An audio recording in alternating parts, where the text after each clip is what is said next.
እስራት መፍትሄ አይሆንም። ወንድሞቻችን ይፈቱ። ቅርሳችን ይጠበቅ ማለት ወንጀል አይደለም። ለሃይማኖታችን እንኳን እስራት ሞትም ቢመጣ አንፈራም። እጃችን ከቤተ ክርስቲያናችን ላይ አንሱ። እጃችሁን ከቅርሳችን ላይ አንሱ። በጣም ነው ያዘንኩት። ማርያምን በጣም እጅግ በጣም ማለት ነው። እኔ እንደዚህ አልጠበቅኩም። የሚያገለግልኩበት ደብር ነው።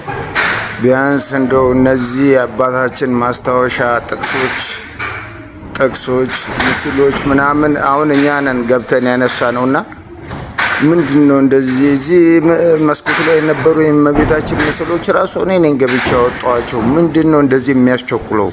ምንድነው እንደዚህ የሚያሯሩጠው ነገር? እና ምንድነው እሱ? እኔ ግራ ስለገባኝ ነው አሁን ገብቼ ከሚመለከተው ጋር ዱላ ነው የቀረኝ፣ ክርክር ማለት ነው። እኔ የምለው በከተማዋ ውስጥ ሽማግሌ ጠፋ እንዴ? በዚህ ቪዲዮ የመጣሁት ክርስትና ስለተነሳሁባት ልጅነቴን ስላሳለፍኩባት በ6 ዓመቴ ከብፁዕ አቡነ ዲዮስቆሮስ ከአባ ወለትንሳኤ ግዛው ድቁና የተቀበልኩባት አድጌ ሰሞን ይዤ ደግሞ ለ7 ዓመታት ያህል ድክ እያልኩኝ ያገለገልኩባት ያቺ የወሊሶ ቤተሳይዳ ደብረ ምጥማቅ ቅድስት ድንግል ማርያም ገዳም እጅግ በጣም ምስቅልቅል ውስጥ እንደገባች ሰምቼ በእውነት አዝኛለሁ። ያቺ ሀገር ብፁዕ አቡነ ዲዮስቆሮስ አባ ወልደትንሳኤ ግዛው ዛሬም ድረስ መዓዛቸው ያልጠፋባት ሀገር ነች። ወሊሶን በጣም ብዙ ሰዎች በቀደምት ማንነቷ በስፋት ያነሷታል። ምክንያቱም ከ10 ሚሊዮን ህዝብ በላይ ያኔ የኢትዮጵያ የህዝብ ቁጥር ብዙ ባልነበረበት ወቅት ሽባው የተተረተረባት፣ ጎባጣው የቀናባት፣ እውራን የበሩባት እጅግ በጣም አስደናቂ ተአምር የተደረገባት ከተማ ነች። ይህች ከተማ ስትነሳ ብፁዕ አቡነ ዲዮስቆሮስ አባ ወልደትንሳኤ ግዛው ይነሳሉ። የኛ አባት ናቸው። በእውነት ዘመኑ ሲደርስ ጊዜው ሲደርስ ቅዱስ ሲኖዶስ ለኚህ አባት የሚገባውን ነገር ያደርጋል ብለን ተስፋ እናደርጋለን። ብፁዕ አቡነ ዲዮስቆሮስ የጻድቁ አቡነ ተክለ ሃይማኖት 11ኛ ዘር ናቸው።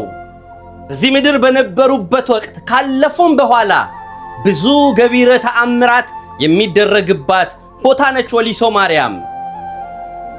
ታዲያ ይህቺ ገዳም አሁን ላይ እየተደረገ ያለው ነገር ምንድነው? በከተማው ሽማግሌ የለም ወይ? በከተማው ታሪክን የሚያቆይ ቅርስ እንዲሆን የሚጠብቅ ትውልዱን የሚዋጅና የሚታደግ ሽማግሌ ጠፋ ወይ? እኔ በዛሽ ከተማ የህፃንነቴን የልጅነቴን ጊዜ ሳሳልፍ አባቴ የተከበረ ሰው ነበረ። ሁላችሁም ታውቁታላችሁ። ጋይ ስጦታው ሰጠኝ ይባላል። የተጣላ የሚያስታርቅ፣ የተቸገረ የሚረዳ እንደ ወሊሶን እዚህ ደረጃ ላይ ካደረሱ ስመጥር ሰዎች አንዱ ነው። ህዝብን በማስተባበር በእድር በማሰባሰብ እርስ በርስ እንዲረዳዳ እንዲተጋገዝ በማድረግ እንኳን አይደለም እንዲህ የገዘፈ ችግር ኖሮ አይደለም ትንሿን ችግር እንኳን እያደር ሲመጣ ሊገዝፍ ይችላል፣ ትልቅ ችግር ሊሆን ይችላል ተብሎ የሚታሰቡትን ነገሮች ቀድሞ ወንድሞቹን ጓደኞቹን በማስተባበር በሀገሪቷ ላይ እየሸመገሉ ነው የኖሩት። በእውነት እስከ እርጅና ድረስ ብዙ ትልልቅ ስራዎችን ሰርተዋል። ዛሬ በከተማዋ ሽማግሌ የለም ወይ? የብፁዕ አቡነ ዲዮስቆሮስ የእጅ አሻራ ያለበት ከ40 ዓመት በላይ የተቀደሰበት የኚህ ታላቅ አባት አጽም ያረፈበት ቅዱሳን ፓትርያርኮቻችን ከአንድም 2 መጥተው የቀደሱበት ብፁዓን አበው ሊቃነ ጳጳሳት ታላላቅ አገልግሎት የሰጡበት ያቺ ቤተክርስቲያን ዛሬ በሱቅ ሰበብ ለማፍረስ መነሳት በእውነት የሚያሳዝን ነው። አንዳንድ ነገሮችን እየሰማሁ ነበረ። ቅርስ አይደለም፣ በቅርስ መዝጋቢ አልተመዘገበም የሚሉ አንዳንድ ሐሳቦች እኛ በዘመናችን የነበረውን ቅርስ እንዲሆን ካልጠበቅ ነው አባቶቻችን ያቆዩልንን ቅርስ ተቀብለናል ብለን ለልጆቻችን ማስተላለፍ ይሄ በጣም የተለያየ ሐሳብ ነው። የብፁዕ አቡነ ዲዮስቆሮስ ልጆች ሆነን የብፁዕ አባታችንን ታሪክና አሻራ ያለበትን ጠብቀን ለልጆቻችን ስናስተላልፈው ልጆቻችን ደግሞ ለልጆቻቸው ሲያስተላልፉ ቅርስ ይሆናል ማለት ነው። እንኳን አይደለም 48 ዓመት የቆየ ቤተክርስቲያን ይቅርና አንድ ብሎ የጀመረውን በትክክል ካልጠበቅነው ለነገው ትውልድ ቅርስ አይሆንም። ይሄ ሊሰመርበት ይገባል። ስለዚህ የብፁዕ አባታችን የአቡነ ወልደ ትንሣኤ ግዛው አሻራ ያለበት ያቺ ቤተክርስቲያን ልትጠበቅ የምትችልበትን ልትታደስ የምትችልበትን አምራ ተውባ ተሰርታ ደግሞ ለትውልዱ የሚተላለፍበትን መንገድ ቀይሳችሁ ከትውልዱ ጋር ተመካክራችሁ ለሀገሪቷም ለከተማውም ለቤተክርስቲያኗም ለአገልጋዮቿም የሚጠቅመውን ነገር ማድረግ ብልህነት ነው እንጂ የተሻለ ስራ ልንሰራ ነው በማለት ሰበብ ያንን አሻራ ማጥፋት ተገቢ ነው ብዬ አላስብም።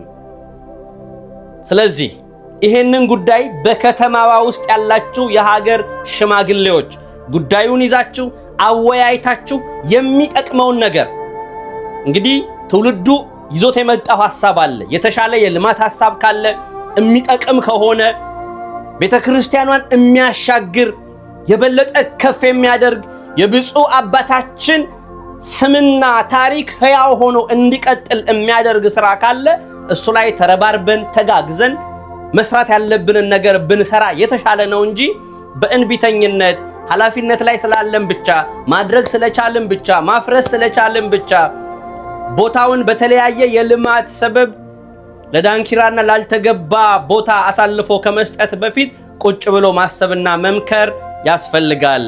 ይሄንን የምለው በቤተክርስቲያኒቱ አስተዳደር መካከልና በእኛ ጓደኞች አብረውን የቀደሱ አብረውን ያገለገሉ እነ ወንድሜ ዲያቆን ባሮክ እነ መምህር ገብረን የመሳሰሉ ታላላቅ ሰዎች የብፁዕ አባታችን ቀጥተኛ ግንኙነት የነበራቸው በሳቸው ስም የሚጠሩ እነ ዲያቆን ባሮክ ወልደ ትንሣኤ በዚህ ጉዳይ ላይ ታላላቅ ኃላፊነታቸውን እየተወጡ ተመልክቻለሁ። ስለዚህ ይሄንን ጉዳይ ረገብ አድርገን ሰከን ብለን ተመካክረን እኛ እንደ ዘመናችን እንደ ጊዜያችን ለትውልዱ የሚበጀውን ነገር ሰርተን ማለፍ ከሁላችንም ይጠበቃል እንጂ አንዱ በዚህኛው በኩል ሆኖ ሌላኛው በዚህኛው በኩል ሆኖ የምናካሂዳቸው ማንኛውም ነገሮች ዋጋ ያስከፍሉናል። ደግሞም አይጠቅሙንም። ነገር ግን ተመካክረን የምናደርጋቸው የሚበጀውን ነገር እንደ ሀገር ሽማግሌ ኮሚቴ ተዋቅሮ በጣም ረጅም ጊዜ የመጣ ታሪክ እንደሆነ ይሄ መመላለሱ ማሳገዱ እንዳይፈርስ ማስደረጉ የመሳሰሉት ነገሮች በተለያየ ጊዜ ሲሞከርና ሲቀጥል የነበረ ታሪክ እንደነበር አውቃለሁ። አሁን ግን በቀጥታ ማፍረስ እንደተጀመረ ተመልክቻለሁ። ይሄም ተገቢ አይደለም። የኛን ታላቅ አባት አጽማቸው ከዚህኛው ቤተክርስቲያን ወደዛኛው ቤተክርስቲያን በሚፈልስበት ጊዜ የተደረገውም ነገር ትክክል አይደለም። እንዲህ አይነት ነገሮች በተደጋገሙ ቁጥር ሁላችንንም በእውነት ያሳዝናሉና መመካከር በጣም ወሳኝ ነገር ነው። ስለዚህ ሰከን ብላችሁ ረገብ ብላችሁ ነገሩን ለሕዝብ የሚጠቅም ለትውልዱ የሚጠቅም የብፁዕ አቡነ ዲዮስቆሮስን ስም ከፍ የሚያደርግ ለታሪክ የሚበጀውን ሥራ ሰርተን እንድናልፍ በዚህ አጋጣሚ አደራ አላለሁ። ይህንን በማፍረስ ሂደት ላይ እየተሳተፋችሁ ያላችሁ ሰዎች በልዑል እግዚአብሔር ስም በእኚህ ታላቅ አባት በብፁዕ አቡነ ዲዮስቆሮስ ስም እለምናችኋለሁ።